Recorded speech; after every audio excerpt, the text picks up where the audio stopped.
Hi மக்களே, வணக்கம். நம்ம விஜயண்ண சிஎம் அவருக்கும் ஒரு வணக்கம். ஸோ மக்கள் நினைச்சாங்க, மாற்றத்தை கொண்டு வந்துட்டாங்க. புது சிஎம், புது முகம், புது தமிழகம் தொடர்கிறது. புது தமிழ்நாடு வீர நடை போடுகிறது. நம்ம ஜோசப் விஜயனும் நான் நம்ம ஆசைப்பட்டது நிறைவேறிடுச்சு.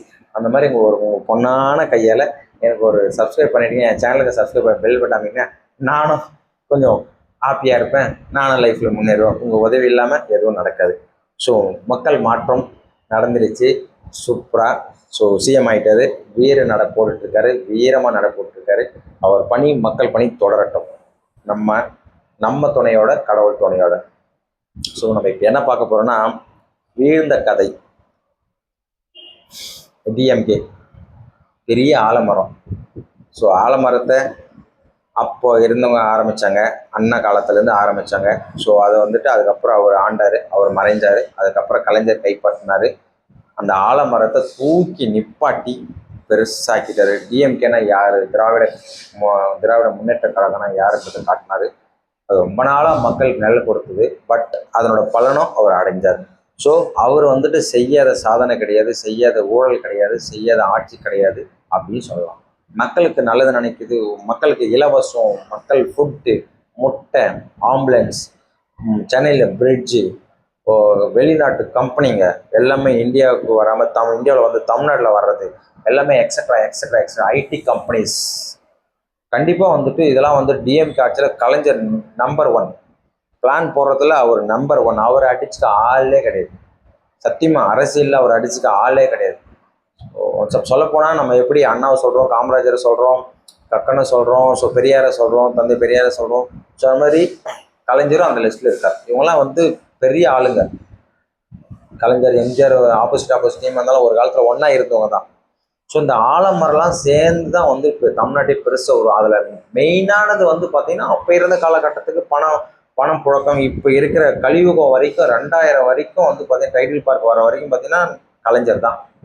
அவர் உயிரோடு இருக்கிற வரைக்கும் நான் எம்ஜிஆர் ஆட்சி பார்த்ததில்லை, காமராஜர் ஆட்சி பார்த்ததில்லை, அண்ணா ஆட்சி பார்த்ததில்லை, ஜெயலலிதா ஆட்சி பார்த்துருக்கேன், கலைஞர். அதில் பெஸ்ட்டு கலைஞர் தான் நம்ம பார்த்த வரைக்கும். ஸோ அதனால் வந்துட்டு ஊழல் பண்ணாலும் பக்காவாக மக்களுக்கு என்ன செய்யணுமோ அதை செஞ்சாங்க, இல்லைன்னு சொல்ல. பட் ஊழலும் பண்ணாங்க, வேறு வழியில் இல்லை. பல வீடியோக்கள் நான் சொல்லிட்டேன். மண்ணுக்கும் பொண்ணுக்கும் ஆசைப்படாத எவனுமே கிடையாது. அந்த ராஜாவாகட்டும், இல்லை மனுஷன் அசியம் ஆகட்டும், யாராக இருந்தாலும் சரி. ஸோ மண்ணுக்கு பொண்ணுக்கு ஆசைப்படாமல் யாருமே இருக்க முடியாது. பொண்ணை தொடாமல் எவனும் வர முடியாது, மண்ணை தொடாமல் எவனும் வர முடியாது, தங்கத்தை தொடாமல் எவனும் வர முடியாது. அவன் மனுஷனே கிடையாது. அவன் வந்து கடவுளாக தான் இருப்பான்.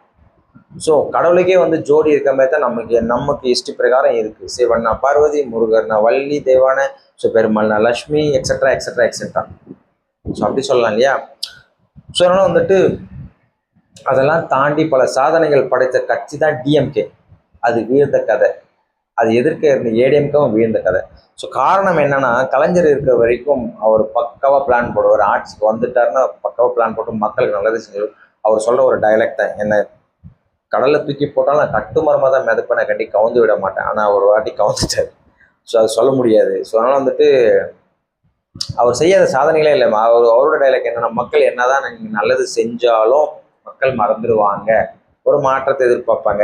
ஸோ இந்த விஷயத்தில் ஏடிஎம்கே டிஎம்கே மாற்றி வந்தாங்க. ஸோ அப்போ அதில்ப்பட்ட காமராஜரே தூக்கடிச்சிட்டான்னு அண்ணா சொல்லியிருக்காரு அப்போது.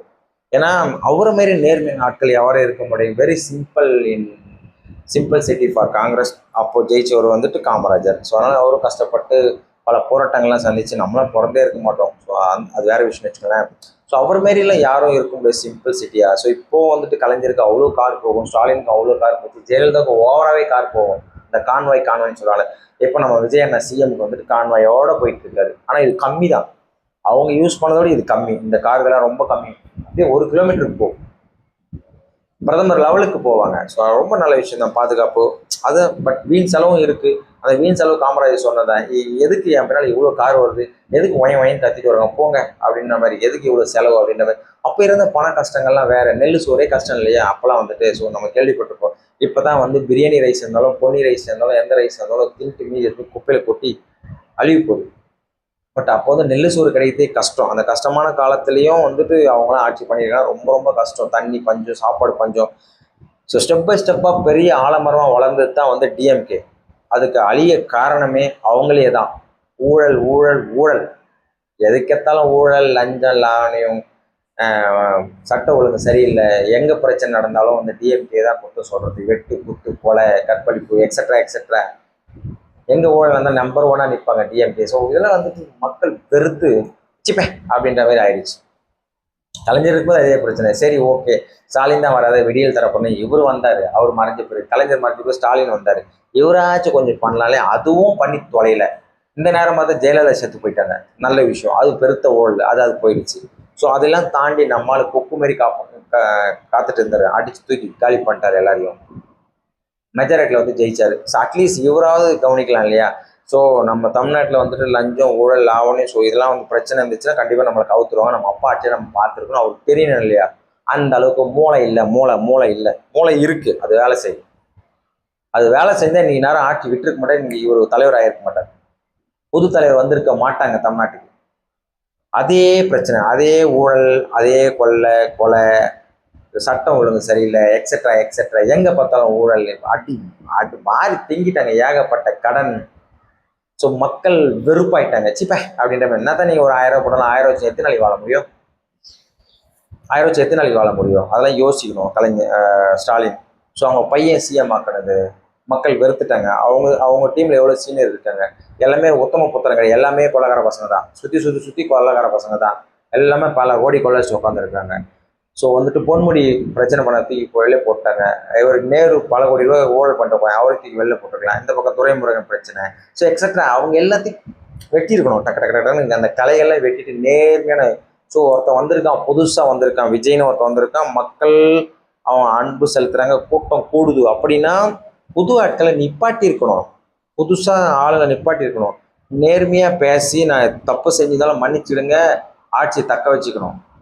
இனிமேல் அந்த ஊழல் நடக்காம நான் பார்த்துக்கிறேன், எங்கே பிரச்சனை இருந்தாலும் நான் கிடையாது, நான் வந்து பார்த்துக்கிறேன், மக்களை இனிமேல் நான் திருந்திட்டேன். ஸோ நடந்த தப்புக்கு சாரி, எந்த மசருமே கேட்கல.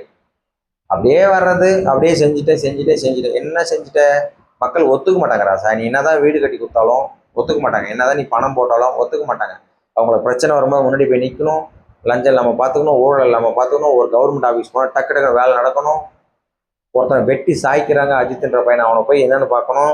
கரூரில் அவ்வளோ பிரச்சனை நடக்குது, என்னன்னு போய் பார்க்கணும். எந்த நாள் இந்த பிரச்சனை வந்துச்சுன்னா உங்களால் தான் அந்த பிரச்சனை மக்கள் கெஸ் பண்ணிட்டாங்க.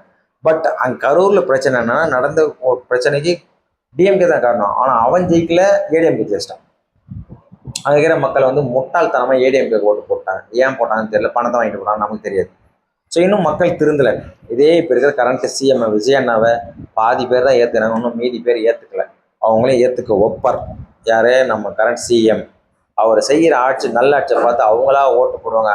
வர அடுத்த 5 ஆண்டு தேர்தலில் 234 தொகுதி 234 தொகுதி வின் பண்ணாலும் பண்ணுவாங்க. இது எழுதி வச்சுக்கோங்க. மெஜாரிட்டி, தண்ணி மெஜாரிட்டியில் வருவாங்க. ஏகப்பட்ட கட்சி கூட்டணி வைப்பாங்க, எல்லாமே டாப் லெவல். அண்ணா அடுத்த 5 ஆண்டு இன்னும் பளிச்சுன்னு தொடருவார். இவ்வளோ கோடி கடன் இருக்குல்ல, 10 லட்சம் கோடி கடன் சொல்கிறாங்க தமிழ்நாட்டுக்கு, எல்லாத்தையுமே குறைப்பார், கடனை அடைப்பார், தமிழ்நாடு வளர்ந்து நிற்கிற அளவுக்கு கொண்டு வருவார். ஸோ அதுக்கு முக்கிய காரணம் அவரோட மூளை, பொறுமை, சாதனை, அவர் கூட இருக்கிற நல்லவங்க. கெட்டவங்க தெரிஞ்ச கண்டிப்பாக வெட்டிடுவார், கூட வச்சிருக்க மாட்டார். கலைஞர் மாதிரியோ, ஜெயலலிதா மாதிரியோ, ஸ்டாலின் மாதிரியோ கெட்டவங்கள கூட வச்சிருக்க மாட்டார் எப்போவுமே. நீ ஊழல் பண்ணுறிய, அவுட், காலி போ. நீ வந்து பிரச்சனை பண்ணுற, நீ போ. ஸோ அந்த மாதிரி கொண்டு போகிறது தான் நம்ம தமிழக முதல்வர் இப்போ வந்திருக்கிறார். ஸோ டிஎம்கே அழிஞ்சதுக்கு முக்கியமான காரணம் லஞ்சம், ஊழல், பொறுப்பில்லா தன்மை. ஸோ அதனால் எக்ஸட்ரா சொல்லிட்டு போயிட்டே இருக்கலாம். அதனால் வந்துட்டு அது அழிஞ்ச காரணமே அதுதான். மெயினாக வந்து கண்டுக்காத காரணம் ஒரு பொம்மை அரசியல் தான் ஸ்டாலின் பண்ணிட்டு மறைஞ்சிட்டாரு, அஸ்தமனம் ஆயிட்டார். ஸோ அவருக்கு அதான் அப்படி முடிஞ்சா. ஏடிஎம்கே எவ்வளோ பெரிய மரம், அதுவும் ஒரு பெரிய மரம். டிஎம்கே கூட்டணி பிரிஞ்சவர் தான் நம்ம எம்ஜிஆர், புரட்சி தலைவர் எம்ஜிஆர், புரட்சி கலைஞர். பார்த்து என்னென்னமோ விருது வாங்கிட்டாரு, இருக்கிற விருதெல்லாம் வாங்கிட்டாரு, அவர் தலைவர். மக்களுக்காக இன்னைக்கும் வந்து எம்ஜிஆர் இருக்கக்கூடாதா அப்படின்னு ஏங்குறாங்க. விஜய் வந்துட்டு எம்ஜிஆர் லெவலுக்கு வச்சு பேசுறானா, இப்போ இருக்கிற சிஎம்ஐ வச்சு எம்ஜிஆர் லெவலுக்கு பேசுறானா, அப்போ வந்துட்டு எவ்வளோ பெரிய ஆளாக வளர்ந்து நிற்கிறாருன்னா எம்ஜிஆர் அவ்வளோ நல்லது பண்ணியிருக்காரு. நல்லது பண்ணுவதான் விஜயை வந்துட்டு எம்ஜிஆர் அடுத்த எம்ஜிஆர் எல்லாருமே சொல்கிறாங்க. சும்மா எல்லாரையும் சொல்ல முடியுமா? ஸோ ஏடிஎம்கே என்ற கட்சியும் அவ்வளோ பெரிய கட்சி. எம்ஜிஆருக்கு அப்புறம் ஜெயலலிதா ஆட்சி பண்ணாங்க. பெருத்த ஊழல், ஏகப்பட்ட செப்பல், நகை, பணம், பதவி ஆசை, புகழ், ஏகப்பட்ட சொத்து, கொடநாடு எஸ்டேட்டு, பெங்களூரு, திராட்சை தோட்டம், இந்த தோட்டம் அந்த தோட்டம், எக்ஸட்ரா எக்ஸட்ரா, எங்கே பார்த்தா அடித்து புடுங்கிறது. கம்பெனியா நீ என்ன சொல்கிறது, வரி கட்டலையா ஓடிப்போ, கம்பெனி மூட்டு ஓடி போயிடு, இல்லை எனக்கு கமிஷன் கொடு, நீ கம்பெனி யாருமே இவ்வளோ கோடி கொடு. சே நோக்கிய கம்பெனிலாம் ஓடுறதுக்கு காரணமே இவங்க தான், ஜெயலலிதா தான். ஸோ அப்போது நியூஸ் பிரகாரம் யாரும் சொல்லலை, ஏன்னா அவங்க பவரில் இருக்காங்க, சொன்னால் உள்ள தூக்கி போட்டுருவாங்க ஜெயிலில்.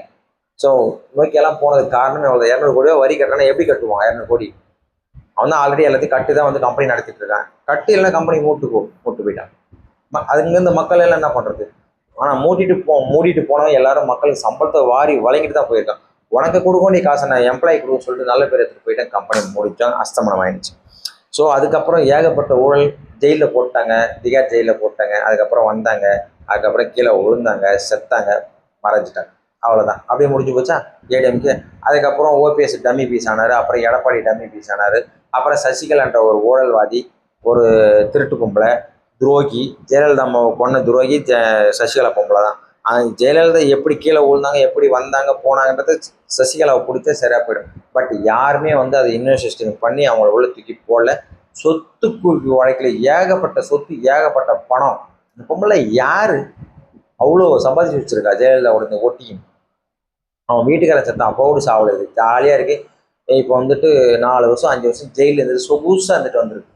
கஷ்டப்பட்டுலாம் அங்கேயும் சொகுசு தான். பணம் விளையாடுதியா, பணம் பணம் பணம். திகார் ஜெயிலையும் பணத்தை கொடுத்து சொகுசாக 4 வருஷம் போனதே தெரியல. 4 வருஷம் 5 வருஷம் சொன்னாங்க. இப்போ வந்து ஜாலியாக இருக்கான் பணத்தை வச்சு. நம்ம எல்லாம் வெயிலில் கஷ்டப்பட்டா இந்த அம்மா ஜாலியாக ஏசியில் போட்டு ஜாலியாக இருக்காங்க. பெரிய ஜெயலலிதா நினப்பு, எலெக்ஷன் டயத்திலோட வந்துட்டு ஏதோ ஒரு கட்சி ஆரம்பிச்சுட்டு ஏசி கார் உள்ளேருந்து கேம்பெயின் பண்ணலாம். ஏண்டா இந்த பக்கம் விஜய் கத்தின்னு கிடக்கிறாரு வெயிலில், மொட்டை வெயிலில், இந்த பக்கம் எடப்பாடி கத்தி கிடக்கிறாரு, இந்த பக்கம் ஸ்டாலின் கத்துறாரு, உதயநிதி கத்துறாப்புல, சீமா வெறி கொண்டு கத்துறாப்புல. பாவம் 10-15 வருஷமா இருக்கடா படுபாவை, ஏன்டா எனக்கு ஓட்டு போடணும்னு அவர் கத்தி தொண்டை கிழிஞ்சி பேச முடியாம அவருக்கு அடுக்கிறார். நல்ல நல்ல திட்டங்கள் நான் கொண்டு வரேன்டாரு, ஆனால் எவனும் மதிக்கல. ஸோ அவர் சீமா கிட்ட இல்லாத ஒரு மைனஸ் என்ன தெரியுமா? தந்திரமான விஷயம் இல்லை. தந்திரமும் மந்திரமும் மயக்க தெரியணும் ஆட்களை. வார்த்தைகள் நல்ல வார்த்தையை பேசணும், இழுக்க தெரியணும், கவர் பண்ண தெரியணும், மக்களை காந்தமா இழுக்கணும், காந்தமான பேச்சு வெளியில தெரியணும். மக்களால் நான், மக்களுக்காகவே நான், என் ரத்தத்தின் ரத்தமே, என் உயிரினும் மேலான நம்ம தலைவர், இப்ப இருக்க தலைவர் என்ன சொல்றாரு? என் நெஞ்சில் குடியிருக்கும். ஸோ ஒவ்வொருத்தரும் ஒவ்வொரு மாதிரி டைலாக் வச்சுருக்காங்க. அந்த வரிசை தலைவனாகிற தகுதி மக்களுக்கு இழுக்கணும், மக்கள் தன் பக்கம் இழுக்கணும். அப்போ தான் வந்துட்டு மக்கள் ஓட்டு போடுவாங்க. அது வந்து சீமானுக்கு தெரியாது. ஸோ அதை அவரை பற்றி அப்புறம் பேசுவோம். ஸோ அதனால் கத்தி எடுத்து போயிட்டார். ஸோ அதனால் வந்துட்டு ஒரு தலைவனா தனியே தகுதி வேணும், தனியே தெரியணும். அவன் தான் தலைவன், இவன் தான் தலைவன். இப்போ சிஎம் சும்மாவா? சினிமாவில் கூட அவரோட தனி ரூட்டு, தனியே கமர்ஷியல் கலெக்ஷன், கலக்கல், மக்கள் ஜாலி, அப்படிதான் இருக்கணும். ஒரு டயத்தில் ரஜினி இருந்தானே, இப்போ விஜய் வந்துட்டார். இப்போ டயத்தில் ரஜினி கட்சி ஆரம்பிக்க வேண்டியது அவர் ஆரம்பிக்கல, அப்படியே போயிடுச்சு. இப்போ விஜய் ஆரம்பிச்சாரு, தட்டி தூக்கினாரு, சிஎம் ஆயிட்டார். நமக்கா தோணணும், நமக்கு நம்ம மேலே ஃபர்ஸ்ட் நம்பிக்கை இருக்கணும், அப்புறம் தான் மற்றவங்க மேலே நம்பிக்கை வரும். மற்றவங்க நம்ம மேலே நம்புவாங்க, நமக்கு ஓட்டு போடுவாங்க, நம்ம தலைவனை தேர்ந்தெடுத்த மாதிரி. இப்போ எப்படி சிஎம் இருக்காரு அந்த மாதிரி இருந்துக்கணும். ஸோ அதனால் இடையில வந்த எடப்பாடி ஆகட்டும், இல்லை ஓபிஎஸ் ஆகட்டும், ஏடிஎம்கே நாசம் பண்ணிட்டாங்க, நம்பிக்கை துரோகம் பண்ணிட்டாங்க, மக்களுக்கு நம்பிக்கை துரோகம். அங்கேயும் ஜெயலலிதா செத்த பிறகு கொலை, ஊழல், லஞ்சம், கற்பழிப்பு, துப்பாக்கிகளை சுட்டது 15 பேர் தூத்துக்குடியில், சம் எக்ஸட்ரா. மக்கள் அவனும் கண்டுக்கவே மாட்டாங்க. எந்த பிரச்சனை நடந்தாலும் ஏடிஎம்கே வருது, டிஎம்கே வருது, மக்கள் பிரச்சனை எவனுமே கண்டுக்க மாட்டாங்க. எப்போ பார்த்தாலும் போராட்டம், நையன்னு எதுக்கேத்தாலும் போராட்டம் பண்ணி பொருளை வாங்க வேண்டிய போராட்டம் பண்ணி தான் எதையுமே சாதிக்க வேண்டியது சுச்சுவேஷன் இருந்தது. விஜயண்ணாக்கு மட்டும்தான் போராட்டம் பண்ணல, சிஎம் ஆக்கணும்னு சொல்லிட்டு மக்கள் இறங்கினாங்க. அதிலாட்டி மற்றவங்க எல்லாருமே சப்போர்ட் பண்ணிட்டாங்க. நல்ல விஷயமா ஒரு தப்பிச்சார். ஸோ அதனால் வந்துட்டு ஏடிஎம்கே அழிஞ்ச காரணம் அங்கேயும் லஞ்சம், ஊழல், சட்ட ஒழுங்கு சரியில்லை, கொள்ளை, கற்பழிப்பு, எக்ஸட்ரா, ஊதாரித்தனம், மக்கள் பொறுப்பில்லாதத்தனம், மக்கள் மேலே பொறுப்பில்லாத ஆட்சி, இப்படியே தான் போச்சு இந்த 2 கட்சியோட ஆட்சியுமே. இவங்க 2 பேரும் வீழ்ந்த கதையை அவங்க பொறுப்பு இல்லாமல் வந்து மக்கள் பணி செய்யாதான். அவங்களுக்கு அவங்களே பணி செஞ்சுக்கிறாங்க. கோடி கோடியே கொள்ளாட்சி வச்சுக்கிறாங்க. பார்த்தா எண்ண முடியாத அளவுக்கு கொள்ளாட்சி வச்சுக்கிறாங்க கமநாட்டி பசங்க. அதான் உண்மை. ஒவ்வொருத்தரும் எண்ண முடியாம ஏடிஎம்கே வந்து பிஜேபி கூட கூட்டணி சேர்ந்தா தோக்குன்னு தெரியும். ஏன் அது கூட்டணி அவன் கோடிகளில் சேர்த்து வச்சிருக்கான். அவன் பணத்தை காப்பாற்ற இருக்கான். ஸோ அதனால வந்துட்டு டிஎம்கே போக மாட்டான். அவனை வந்து எதிர்த்து. ஸோ அதனால வந்துட்டு மக்களுக்காக எவனும் செய்யணும்னு வரல, தோத்துட்டானுங்க. மக்களுக்காக செய்கிற நல்லாட்சி பண்ற ஒருத்தர் வந்திருக்காரு. அவர் தான் நம்ம தலைவன், டிவிக்கு தலைவன், இப்போது சிஎம். எப்பவுமே அவர் தான் சிஎம். ஜோசப் விஜய் எனும் நான், அவர் தான் சிஎம். மக்களாட்சி பண்றதா மன்னராக இருப்பார், இருக்கணும். அதுதான் ஆண்டவனோட கட்டளை, மக்களோட கட்டளை. ஸோ இதெல்லாம் சேர்த்து தான் அவர் இன்னைக்கு சிஎம் ஆயிருக்காரு. ஸோ வந்து டிஎம்கே ஏடிஎம்கே வீழ்ந்த கதை தான் உங்களுக்கு எல்லாமே தெரியும். நான் ஷார்ட் அண்ட் ஸ்வீட்டாக சொல்லிட்டேன். இப்போவும் ஏடிஎம்கே உடைய போகுது. சிவி சண்முகமும் வேலுமணியும் சேர்ந்து பேசிட்டு இருக்காங்க. கண்டிப்பாக ஏடிஎம்கே வந்து பிளவுபட போகுது. இது பிஜேபியோட பிளான் இதுதான். ஏடிஎம்கே உடைய போகுது. எவன் எங்கே இருப்பானே தெரியாது. எடப்பாடி காலி. ஏன்னா துரோகின்னு தெரியும் எடப்பாடி. ஜெயலலிதா கிட்ட துரோகியா இருந்து சசிகலா ஆட்சி போடலான்னு பார்த்தாங்க. சசிகலா கிட்ட இருந்து நம்ம எடப்பாடிக்கு பொறுப்பு ஒப்படைச்சிட்டு போனாங்க. அப்படி ஜெயிலுக்கு போயிட்டு வந்துட்டு ஆட்சி போடுறானா கொடுக்க மாட்டேன், உன்னை கட்சியிலே சேர்க்க மாட்டேன்ட்டான். அப்படி இருந்தாலும் எவ்வளோ பேர் துரோகி. ஏடிஎம்கே யாருன்னு தெரியும். அன்புமணி ராமதாஸ், அவரு தான், சாரி ராமதாஸ் தான் கட்சி ஆரம்பிச்சாரு. அவனோட பையன் தான் இவன். அந்த ஆள் கிட்ட இருந்து ஆட்சியை பிடிங்க, கட்சி நான் தான் சொல்லிட்டு அன்புமணி வச்சுக்கிறாரு. அந்த மாதிரி நான் தான் ஏடிஎம்கே கிட்ட, நான் தான் ஏடிஎம்கே, நான் தான் ரெட்டலை அப்படின்ற மாதிரி எடப்பாடி பழனிசாமி வந்து கெத்து காட்டினாரு. சசிகலாவும் சேர்க்கல, தினகரனும் சேர்க்கல, செங்கோட்டைன்னு விரட்டி விட்டாரு. இன்னைக்கு அமைச்சர் நம்ம ஆளுக்கிட்ட, நம்ம தலைவர்கிட்ட அமைச்சர். நல்லவன், எங்கே போனாலும் வாழ்வான். அந்த ஆளுக்கு எப்படின்னு நமக்கு தெரியாது. ஸோ அதனால வந்துட்டு துரோகித்தனமா அவர் என்ன சொன்னார், எடப்பாடி, தினகரன், சசிகலா இவங்க எல்லாரும் ஒன்றா சேர்த்துக்கலாம் எடப்பாடின்னு தான் சொன்னார். உங்கள் தலைமையிலே தொடரட்டும், அம்மா உள்ள சேர்த்துங்க, சின்னம்மா உள்ள சேர்த்துங்க தான் சொன்னார். அச்சா இல்லை வந்தால் நமக்கு பதவி இருக்காதுல்ல அப்படின்னு. சசிகலா உள்ளே வந்துச்சுன்னா அவங்க சிஎம் ஆகிடுவாங்க, சிஎம் கேண்டிடேட், நம்ம வந்து குஜாவாகிடுவோம். பிளான்ல இதே போச்சு. எல்லாமே துரோகத்தில் தான் அழிஞ்ச காரணமே. மெயினாக அழிஞ்ச காரணம் உங்களுக்கே தெரியும். மக்கள் பணி செய்யாது, லஞ்சம், ஊழல், இதே எக்ஸட்ரா. அவங்க பாக்கெட்டு தான் பார்த்தாலாண்டி மக்கள் நல்லா இருக்கணும்னு பார்க்கல. ஸோ இதனால தான் ஏடிஎம்கே டிஎம்கே அழிஞ்சாங்க. இனிமேல் அழிவாங்க. நம்மால் டிவிக்கு நம்ம சிஎம் மக்களாட்சி பண்ணுறது தான் கடவுள் அருள் பெற்ற ஒரே ஒரு தலைவன், டிவிக்கு தலைவன். இனிமேல் தமிழ்நாட்டில் யாரானா டிஎம்கே ஏடிஎம்கே கிடையாது, ஒன்லி டிவிக்கு. இது தொடரும், நாமளும் தொடர்வோம், அவர் பின்னாலே பயணிப்போம். நல்லதே நடக்கும், நம்புவோம். கடவுள் துணையும் நம்ம சிஎம் துணையும் நமக்கு இருக்கும்போது என்ன கவலை. நன்றி.